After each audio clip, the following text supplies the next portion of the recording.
Naniniwala ka ba sa love at first sight? Ako kasi, hindi. Pero nung nakita kita, alam kong ikaw na ang hinahanap ng aking puso.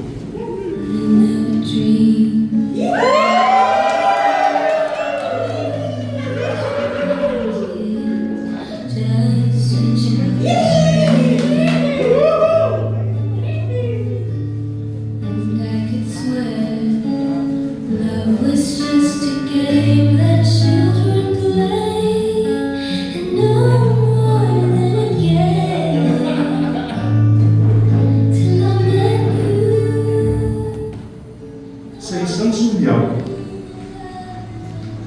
winihag mo ko.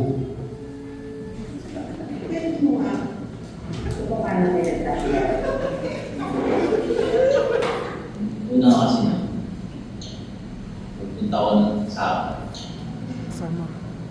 so dumating sila, hindi ko siya kailangan. May tao siya kumakanta.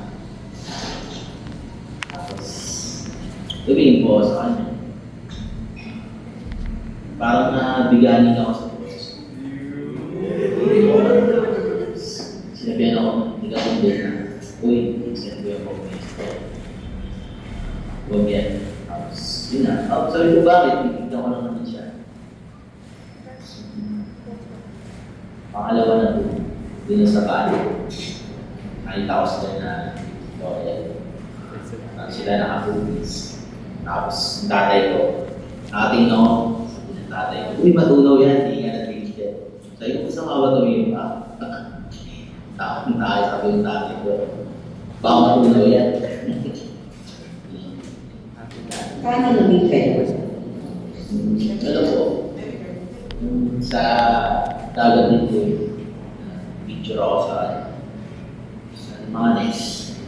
Sa my day on. Pag my day ko, hindi po siya. Ay, yun na nga, yun, yung pag-uwi ko na, bigyan ako ng mga pinsan ko, tsaka ng mga barkada. Ano, nakita mo na ba yung pag-ibig ko doon? So, nakita ko na, pero hindi siya kilala. Sabi sa akin ng mga kaibigan ko, tama mo na.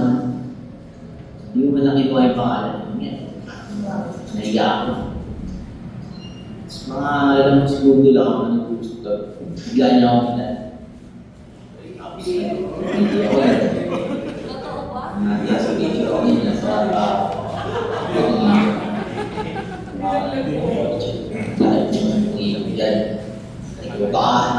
na mga kayo. Sabi ko, baka pag tinukaan ba? Sabi sa kanya.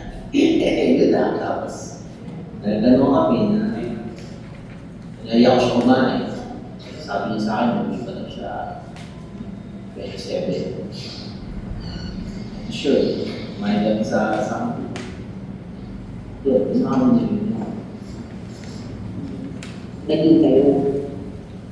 This feeling seems to grow more every day. I love you more each day.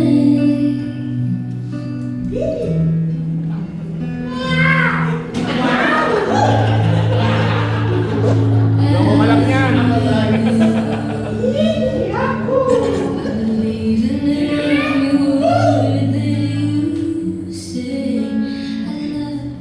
Sa relationship niyo ng 5 months, ano yung mga challenge?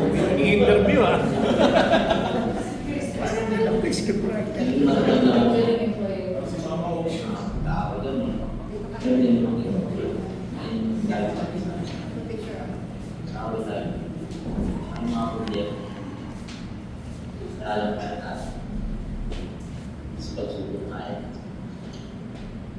Ngayon naman, ayos. Kasi ako kanila, nag-aaway kami. Mamaya, ako tumawa na ako. Okay na, nakakawa na. Ewan ko. Hindi sila na ilang naman. Ang unang tingin ay simula na pala ng ating mahabang paglalakbay. At ngayon gusto kita makapiling habang buhay.